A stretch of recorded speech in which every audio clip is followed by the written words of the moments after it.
Depuis le premier épisode de la série Vendre plus en racontant une histoire, j'insiste à plusieurs reprises sur le fait qu'il faut être précis. Alors tu vas peut-être me dire que c'est difficile à mettre en œuvre et d'être précis quand on propose une palette de produits ou de services qui sont diversifiés. En fait, il faut te limiter à l'une des volontés de tes prospects pour commencer, et en te limitant à un seul besoin, un seul désir, tu vas pouvoir montrer que tu es légitime et que tu lui apportes une réponse qui va résoudre l'un des problèmes qu'il se pose. Si tu ne te limites pas pour mettre en place le scénario principal de ta marque, tu vas juste embrouiller ton prospect en lui donnant plein d'informations qu'il devra trier lui-même. Et si tu te souviens du premier épisode la semaine dernière, Vendre plus en racontant une histoire, je te disais que pour résoudre un problème, le cerveau humain a besoin d'énergie.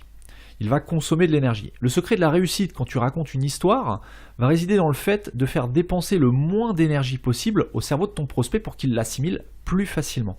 Et c'est principalement pour ça qu'il faut te concentrer sur un seul besoin, tout du moins au départ. Ensuite, lorsque tu auras identifié le besoin principal de ton prospect, tu pourras décliner ton scénario principal et plusieurs sous-scénarios qui répondront chacun à un besoin différent, qui correspondent à tes produits différents.